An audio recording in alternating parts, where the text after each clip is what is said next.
welcome to episode 86 of VIP Boxing's Bell to Bell podcast. You know, the usual rigmarole I ask for. If you can leave us a review, great. More importantly, Bell to Bell YouTube, or VIP Boxing's YouTube channel. Subscribe to that. That would be a great help. You'll see loads of interviews with all the VIP fighters. And I see they put some great amateur boxing up over the weekend. So you can see that too. So subscribe to that. Leave us a review on iTunes and we'll be very, very happy. As usual, with me, my co-pilot, John Evans. You okay, John? I am, Steve. I am. Everything okay? Yeah, good, mate. Not bad at all. Well, special guest this week, and we always say this, and we mean it when we say things here. One of the best voices we've heard in the 18 months we've been going on this podcast. Former British featherweight champion, and he held that title for a long time, Ryan Walsh. I haven't got any dancing girls as Buncey would like. Thanks for coming on, Ryan. Are you okay? Thanks for having me. Yeah, I'm good, thank you. It's always a pleasure to talk to you lads, proper boxing people, so I always look forward to it. Correct me if I'm wrong here, but did I read you're back soon on a small hall show? There was a potential, an option for that, but that's gone a little bit quiet now, so we're just going to see. But there might be something in the pipeline. We'll just have to see. Touch wood. Will you be out this year, do you think? I hope so. I mean, there's still time. Just we'll just see. I've had one potential call opportunity, so we'll just see. But if that's what you're after and what you want, I hope it comes off for you. Thank you, Steve. Cheers. You know what wouldn't surprise me about Ryan? If he turned up on one of his bare knuckle posters, he'd been tempted into the BKFC or something like that. It wouldn't surprise me one little percent. I think I'm more interested in the MMA. I really like the idea of putting them little forest gloves on, and the wrestling in that is a bit dodgy, but I've heard just do a bit of jiu-jitsu, try to stay on your feet, and who knows. Well, I'll tell you what, some MMA is one of my topics later on tonight I've come up with. So get some sprawls done, Ryan. Sprawls and underhooks. One of the topic about this second topic on my mind tonight, I've used it because I know you two will have an opinion on it. Because I'm always interested when I hear these things from these guys. Anyway, we'll get onto that later. John, you got everything ready? Everything's ready. And we'll start with round one, John. And I know you would have been a happy man on Friday night. Denzel Bentley. Yeah, friend of the show, Denzel, one of my favourite fighters and stuff. Great fight, actually. A little firefight he had with Marcus Morrison. He got clipped early, but Denzel, he had the better shot and he could hold a shot better. And I think that just played its part. But I think Denzel's a great example for people. He's not scared of anybody. Whoever they put in front of him, he's fighting. That was his 7th consecutive British opponent. And we know the difference between foreign opponents and British. The British guys come to win. And since the start of lockdown, that's Denzel's 7th. From Mick Hall to Mark Heffron to Felix Cash, Linus Adolphia, and Marcus Morrison. I just think it goes to show someone who had no amateur background, no backing. He's backed himself. He's backed his own talents. He's had the confidence to test himself. He's come through a couple of setbacks, and now he looks ready for European. Personally, I hope he defends the British once more and gets it outright, but he looks ready for European. I just think it's a good example for a lot of fighters who don't turn over with a load of fanfare, really. And he's a great example, John, of how you bounce back after a defeat. He's had 3. He was well beaten by Felix Cash about 18 months ago. 3 wins since then. One against Linus Udofia, which was in a great fight on Channel 5, where he got mass viewing, and then the Marcus Morrison win. When you look at their careers now, Felix Cash is stalled, and there's momentum with Denzel. That's because he's got on the horse and got back in the ring. Yeah. I'll tell you the thing that I feel with Denzel, he's got that behind, the Peacock Gym, Martin Berry's in the team. That's invaluable. If you can align yourself with somebody who's been around the game, got that experience, things like this don't happen by chance. Them people are good, hardworking people when you put them together, and that's why he's got getting the results he's getting, I think. Yeah, he's exciting to watch as well. I think that helps. That plays its part. Denzel's not going to skirt around the issue for 12 rounds. He's getting in there to fight. Morrison clipped him with a little left hook. A lot of people might have just took a step back, steadied things down, and looked to pick the shots, but no, Denzel fired straight back within half a second. I think I've said it for a long time. They finally started promoting him properly. I think he's got it in him to be a bit of a fan favourite. He's going to be in crowd pleasers for as long as he's around. Yeah, they're talking Hamza Shiraz, John, and I was wondering, just asking you, John, you know him better than a lot of journalists. Do you think that loss to Felix Kashi, was that wounded? There's no looking back now? Because that hurts him. We spoke to him, didn't we, a long time after, and he was still... one of his topics, he asked us what we thought about the Felix Cash fight, if you remember. Yeah. And it must have been 6 months after. I think it lit a little bit of a fire underneath him. But like I say, every fight's going to be crowd-pleasing with Denzel, and he's going to be tested every time, so it's going to be a career worth watching. Ryan, anything more to say on Denzel? I couldn't agree more. I mean, when you've got a fighter who's willing to fight anyone, we want to see British domestic dust-ups before they go on to the next stage. So fighters like that, I'm all for them. I mean, me personally. Round two, one of my topics, Joyce Parker. Fight I'm looking forward to the weekend, whether it's worth 19 quid on pay-per-view, by the by, but I'm not here to argue that. I know it's for the WBO interim, but realistically, where does the winner stand? Any sort of a chance of getting in with Fury, Usyk, Joshua, Wilder? I'm just looking at that heavyweight division, and I just wonder where they might get if Usyk gives up the WBO title through not fighting one of these two. They might get some world title of sorts by fighting a fringe contender. But I'm just wondering how far, that's for the WBO interim, how far the winner actually is from a marquee fight, or what would call a marquee fight in the heavyweight division. What do you think, Ryan? Well, they've both got a massive problem. We're talking about Denzel being a fan favourite and fan friendly, and I think Joyce has got that to a point. You want to see him with anyone, but it's all about the numbers. It's all about pay-per-views now when you're fighting a Usyk or a Fury, and I don't know if they demand that attention. Maybe this fight could go somewhere to build them, because we've had fighters such as, I'll use Dillian White, be turned into a pay-per-view star for fighting the fighters and not always winning. So I suppose this fight is huge for both of their careers in that step, but I don't see it as a realistic step right now. Unless one of them win by knockout, then you'll take it. They need an attention-grabbing performance for any chance to hijack that world scene, because everyone cares about the three top dogs at the minute, which for me, you've got four, because you can even put Wilder in there because he's knockout power, but it's really AJ, Usyk and Fury.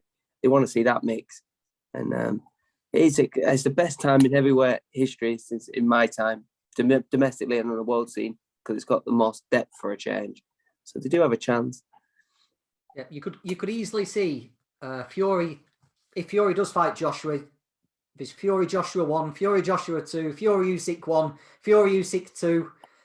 It's just endless, isn't it? Joe's at the back of a queue. Also, no one's going to look at Joe Joyce and think, right, I'll fight Joe to kill time, get him out of the way. Yeah. That's not going to happen. That's a horrible night's work, isn't it? So he's not attractive to the other heavyweights. He's got to prove himself attractive to the fans. We might find out this weekend.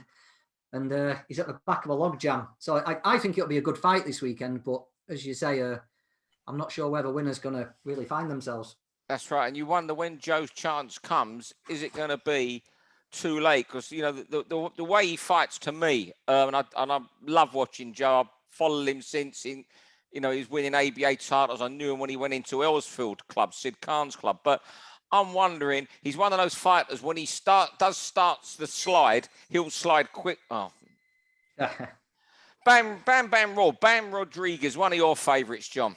Yeah, I think he's one of everyone's favourites this year, isn't he? Little Bam with his angles and his uppercuts and the way he goes about things. Look, he had a hard fight actually at weekend. Just wonder if it's been a great run, hasn't it? This Quad Ras and Rung Visai, and then this guy who took Chocolatito rounds, 3 of those in 9 months. That's some going. And now we're talking about him getting out again in December. I'm more interested about Ryan here. Ryan, if you had a ton of momentum behind you were quickly in the running for Ring Magazine Fighter of the Year, but making weight that many times in a year is finally getting to you and you can feel yourself slowing. Would you force yourself out again in December, or would you just sit back, look at what you've got and maybe go again in February or March? I think what he's got going for him is he took a 2-weight jump to become world champion, right? Yeah. So it's not the usual. If he was his natural weight, I'd be like, yeah, but he's not having that. If anything, he's going to grow into this weight. So I think he's a good example to fighters. When we go to Canelo later, this is great. The more that we can see world title fights, and if he'll know his body. He's done it 3 times. Why can't he do it 4? If he's got no injuries, and that was a tough fight, and I'm all for it. It will. Yeah, you've got to strike while the iron's hot. You can get injured at any time, and I think in modern boxing, not enough fighters are doing that, and he should. People should be happy that we've got an active world champion. It's not like Mayweather once, twice a year, and you have to. Yeah, I hate that. This is far better. You know what? I think this fighter of the year thing's on his mind, and that's another reason to fight again in December. You know, just thinking now, the only person who can possibly beat him to it is Bivol. Yeah. I should think for the Canelo, and if he beats Gilberto Ramirez, which would be a hell of a win. You know, the only thing that you know, the weight doesn't concern me because he's jumped weights, and he took that chance at 6 days' notice when he was getting ready for a flyweight fight when he beat Cuadras. I think I'm right there, John. You might correct me there. Is that he's only 22. You know, I'm all for them being busy, but at 22 years of age, I don't want him fighting 4 times a year for the next 2 years in these fights. You know, with a procession of wins. And, you know, suddenly at 24, 25, he's showing signs of being burnt out. That's what worries me about him being this busy. Going back to what Ryan said there, how many fighters in that weight class get this kind of heat behind them and this kind of momentum and the fans so quickly? It took Gonzalez years to do it. It's taken Inoue 3 weight classes to do it. And all of a sudden, Bam Rodriguez has done it in 3 fights, hasn't he? So, yeah, how can you turn your nose up at those paydays being a little guy who's under 9 stone? He's mega. I love watching him. For his edge, for the stuff he's done by taking that 2-weight. It's what boxing needs. And I think there's a few. Round 4, can they do it? I'm going to have a quick voice here, and I'll throw over to you two guys. Terence Crawford, Tyson Fury. I've seen him over the last month or so speak about going to MMA and winning fights in MMA. To me, and I'm not an MMA fan, you know, I've been and watched it a few times. Surely the moment they were got on the floor and grappled down, or whatever you guys call it, they would just be beaten. I just wanted your opinion, what their chances would be of winning. And I know, you know, we were talking to it before we started recording, Ryan. For yourself, you fancy it as well. Well, the biggest advantage because they call boxing in there, it's called striking. So that's the biggest advantage they'll have. And I agree with you. Once it goes to the floor, they're pretty much dusted. It's game over. But they start on the feet. It's a big advantage. Every MMA contest starts with the people on the feet. So that is where they do have an advantage, because it's their job to try and take you down. And I could imagine Crawford could really have a fight. And Fury, just look at the size of him. He starts getting older, and they could be successful. But if you got them to their elite opponents, it is as simple as that for me. Once they get to ground and putting arm bars and chokes out, and it would be interesting to see. I'd love to see someone like Terence. I would, yeah.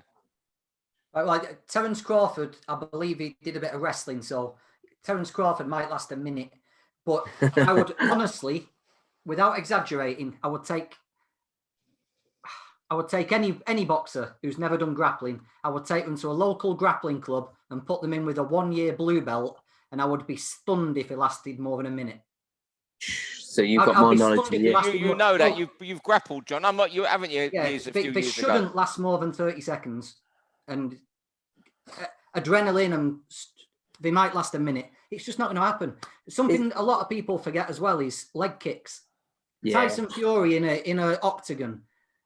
An MMA guy's not going to exchange punches. He's going to kick the shit out of his legs, and it might only take 2. If you're not conditioned to it, you can't take it. The ground game's out. You only have to look at Randy Couture just playing with James Toney. Yeah, he toyed with him. Claressa Shields got taken down by a very, very average MMA fighter and just couldn't get up. It can't happen. So the only way they can do it is to stay on the feet. And a British guy has got virtually no chance. An American guy has got a bit of a chance because he did a lot of wrestling at high school. But the amount of time it takes to stop someone determined to get you down from getting you down, I just think it's a... Is that 4-inch glove? Would a 4-inch glove not be any sort of equaliser? Because I expect that's got to be pretty tasty. One shot. You've got one shot, Ryan. Yeah, and then that's it. You've got one shot to get them down, or you're getting taken down. Yeah. That's it. Well, John, thanks for that. I just want to ask, I knew you'd be good on that. Well, I guess you would anyway, because I know you follow that and you know a bit of grappling. But now a couple rounds where Ryan's going to lead us in. Round 5, Canelo reactions. I sat watching the Canelo fight with my brother. We didn't get up like on the night for it. We woke up at 9 o'clock, kept our phones off, watched it. And all I'd done for the whole fight, and people listening to this might think, well, it was a different Triple G. Triple G's jab, Triple G's ring generalship, it's not much change. He isn't the same fighter as he was in the second fight, because Canelo and Triple G both give something in that fight. But what I was in awe of is a man can stand so in the fire. I said this to Liam. I said, Mayweather made a career of being able to do a shoulder roll at a distance where he wasn't never really in the fire. He was never really going to get. This guy will stand there risking an uppercut, a hook, a butt, because that's the only thing that cut him. And he does the best, most subtle. Kids can't watch what he does with his hands up, close to a fight, within 8 inches of him.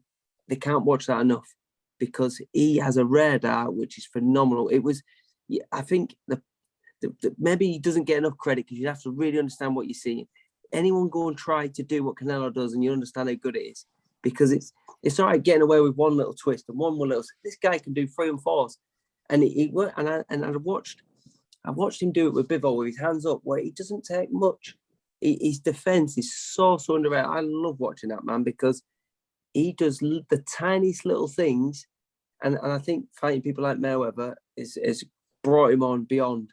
And I could talk for days about how good his reactions are. And I don't know if you can teach that, but his little slips and rolls, I couldn't. I was sat there watching it with Liam. It's like, this is unbelievable. Like, do people realize what they're seeing? Like, Triple G at one point in his reign as a world champion had the most consistent and prolific jab in all of world boxing. He had the best ratio, and he could do nothing with Canelo on the weekend. And like I say, I don't know what you two thought, but it's them little, it's the tiny things that he does so well. I watched it. I got up and watched it. I was, knackered watching it. Not because of the fight, just getting up in the middle of the night. But I just think he went in there. He knew exactly what he had to do to win. No chances. Don't go looking for this, that, or the other, and stop him late. He just did what he had to do to win, and did it very, very well. Yeah, I know Golovkin wasn't the same Golovkin we all know, but he's still one of the most dangerous men on the planet. Yeah. And to just completely take everything from him, it just goes to show just how good he is. And he didn't do it by moving and staying safe, did he? Like you said, Ryan, he took everything away from Golovkin, and he did it while he was in the danger zone. And in the pocket, he backed him up. It was. I'm still in awe thinking about what he was doing to one of the most dangerous men in the middleweight division. I know he's gone up, but that would have suited a 40-year-old man. Didn't have to cut it weight in. His reactions in the pocket, unmatched. May as well carry on, because it's the end of the round. But yeah. Canelo again, isn't it? You mentioned that Mayweather fight, and I was lucky to be there in 2013 for that fight. That fight, second half of that fight, I'd followed his career before that. I was lucky enough to be covering his career before that in the early Box Nation days, and I was abroad a couple times. I was there when he fought Matthew Hatton and all sorts of stuff, and saw the improvement. But when he fought Mayweather in 2013, there was 2 great things about that fight. Mayweather knew what sort of fighter he was going to become, and got him right then when he was 22 years of age. Kudos to Mayweather for that. And in the second half of that fight against Mayweather, Canelo felt so sorry for himself. He really felt sorry, because anything he tried just couldn't come off. And that second half of that fight, he wanted to be anywhere bar Las Vegas that night.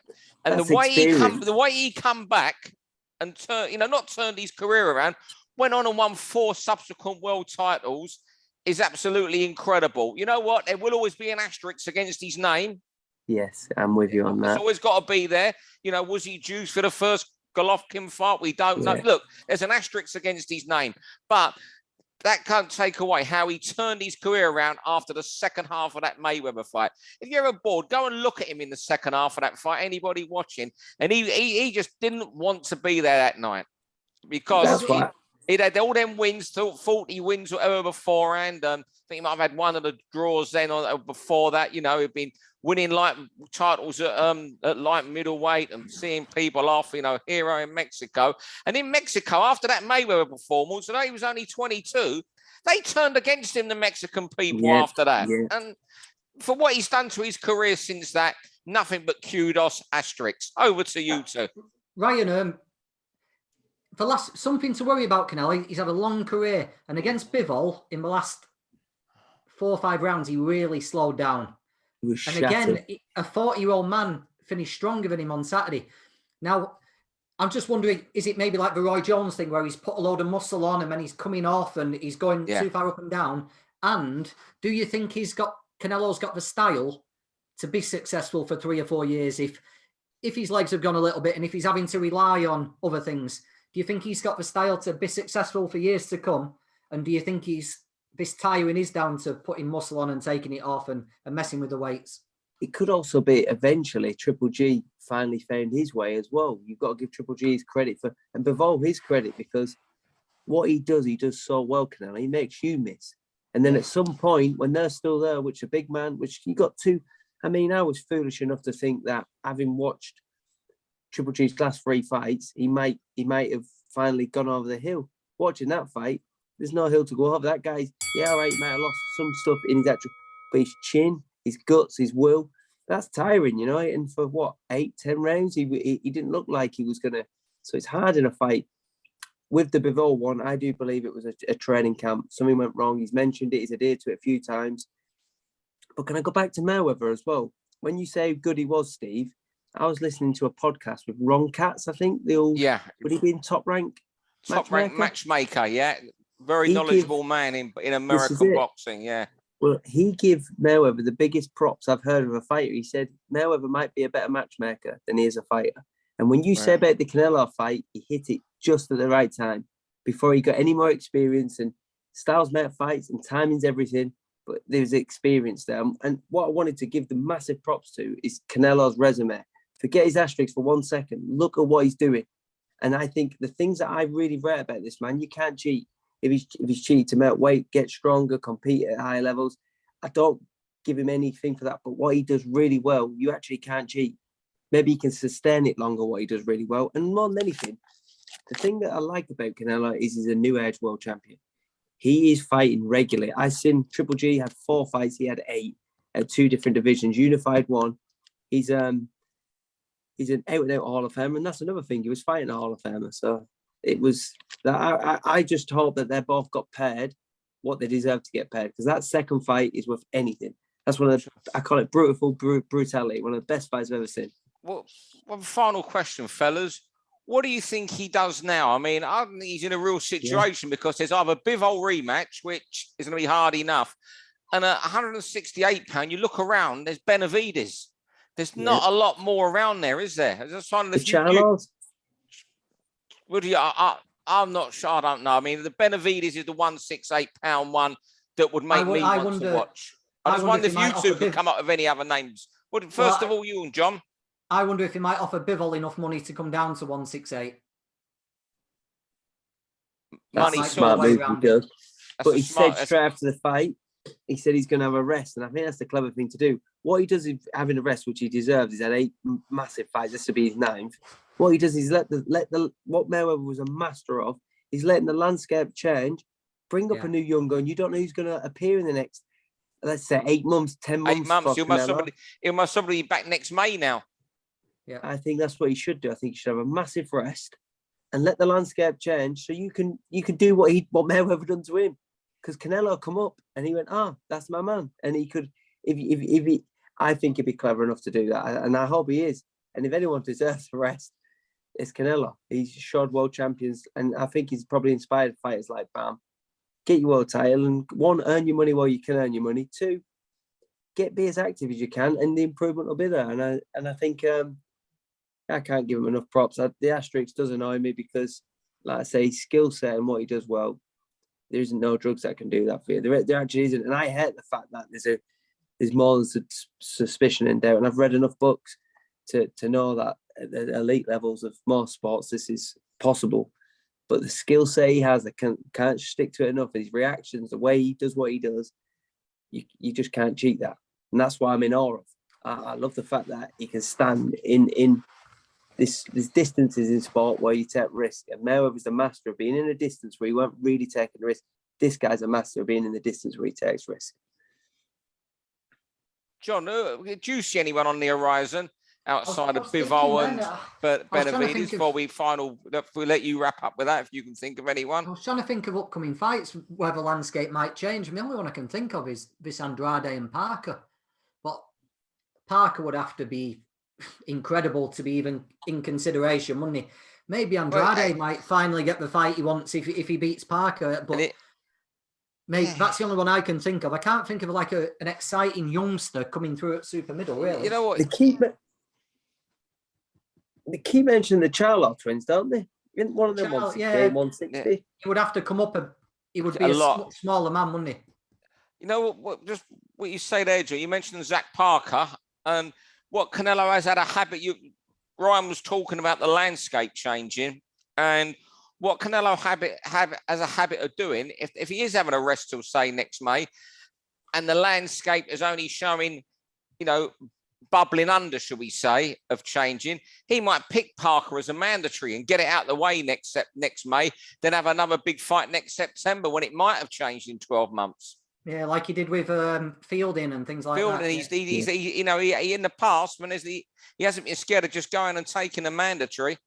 They'll make it into an event, won't they? We'll do it outdoors somewhere, make it outdoors somewhere, take it to Mexico. Who knows, if he could dream, he could come here. Imagine if he come here, you went to somewhere like Derby's ground. I know Frank Warren's spoken of it, but it'd be 30, 40,000 in there, whatever it can hold when it's outdoor.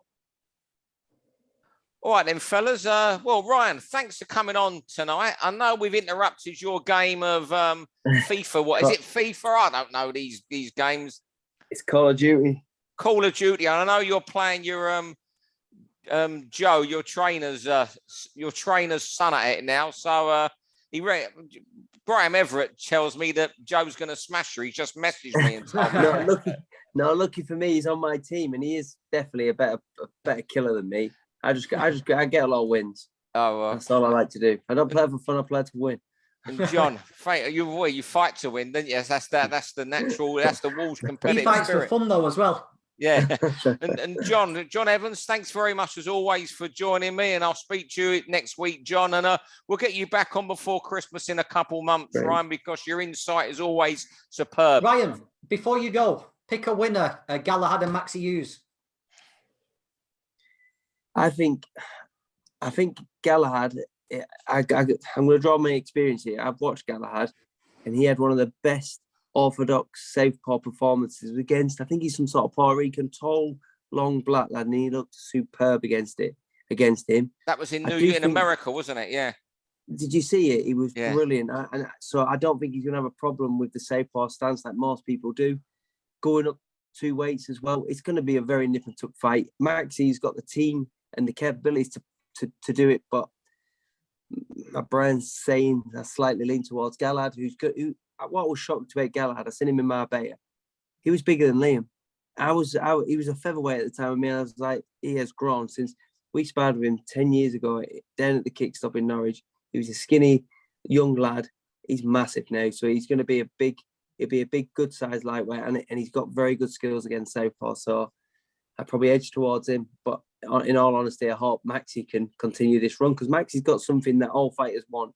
Same as what we was talking about Jesse. He's got that form, and he's on form. He's on 6 straight wins, and he's got that momentum. And if he can keep that up, he shocked me enough when he beat me.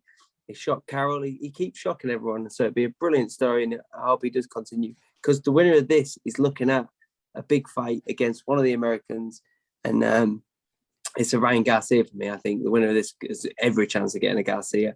Big pair there. And the lightweight scene's exciting, really exciting. Thanks for that, Ryan. And well done, John, again, for asking that, given that it was only a few months ago Ryan was in the ring with Maxi. Thanks again, fellas. Thanks, everyone, for listening. Thank you, Steve. And we'll see everybody next week. Thank you. For all boxing info, news and latest interviews, amateur and pro, across the north, click and subscribe. VIP Boxing Promotions. Also, Twitter, Instagram and Facebook.